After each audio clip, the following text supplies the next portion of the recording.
શ્રી કૃષ્ણનો જન્મ શ્રાવણ માસની કૃષ્ણ પક્ષની અષ્ટમી તિથિએ રોહિણી નક્ષત્રમાં થયો હતો. આ દિવસે જે મનુષ્ય પૂરી શ્રદ્ધાથી વ્રત કરે છે તેના 100 જન્મોનો પાપ નાશ પામે છે અને એવું બ્રહ્મ પુરાણમાં લખાયેલું છે. જન્માષ્ટમીનું વ્રત ખૂબ જ ફળદાયી અને પુણ્યદાયક છે.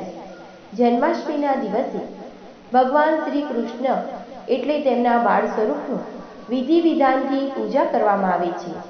ભગવાન શ્રી કૃષ્ણનું આ દિવસે આસન, ફળ, ઝૂલા, મોરપંખથી તેનું સ્વાગત કરવું અને ભગવાન શ્રી કૃષ્ણને પંચામૃતથી સ્નાન કરાવી ફળ, ફૂલ, સુંદર વસ્ત્રોનો પરિધાન કરી તેમને ધૂપ, દીપ, અષ્ટગંધથી આરતી કરવી અને બાળ ગોપાળને દૂધ, દહીં, મિશ્રી, માખણ અને પંજરી તેમજ ફળ અર્પણ કરવા અને આ રીતે લડ્ડુ ગોપાળની શુદ્ધ પવિત્ર રીતે પૂજન કરવું.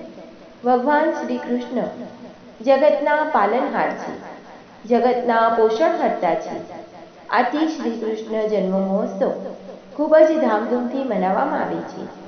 આ દિવસે વિષ્ણુ સહસ્ત્રનામાવલી, ભગવદ્ ગીતાના પાઠ કરવા જોઈએ. તે પાઠ ઉત્તમ ગણાય છે.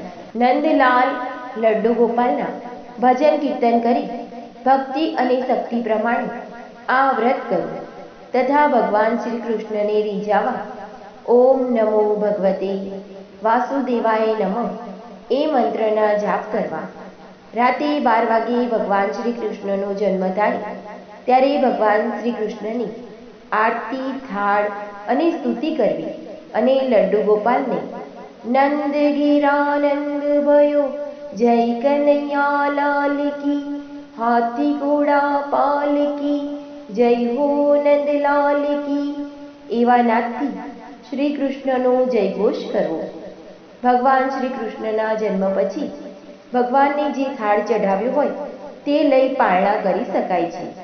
એવું કહેવાય છે કે ઘરના મંદિરમાં લડ્ડુ ગોપાલની પારણાવાળી છબી મંદિરમાં હોય તો તે શુભ ગણાય છે.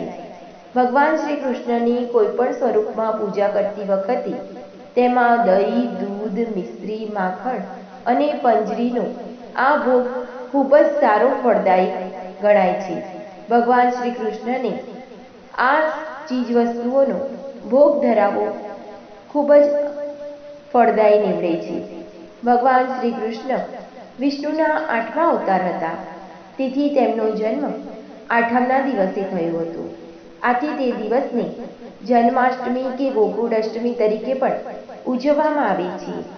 અત્યારે આ જમાનામાં ઘણી બધી જગ્યાએ કૃષ્ણ જન્મ મહોત્સવ ખૂબ જ ધામધૂમથી મનાવવામાં આવે છે.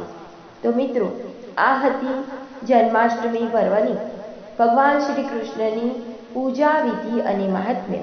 મિત્રો, વિડીયો સારો લાગે તો મારી ચેનલને લાઈક કરી, શેર કરી, સબસ્ક્રાઈબ જરૂરથી કરજો અને સાઈડમાં આઈ બેલ બટન છે તેને પ્રેસ જરૂરથી કરજો જેથી મારા નવા વિડીયોની અપડેટ તમને પહેલાં મળે.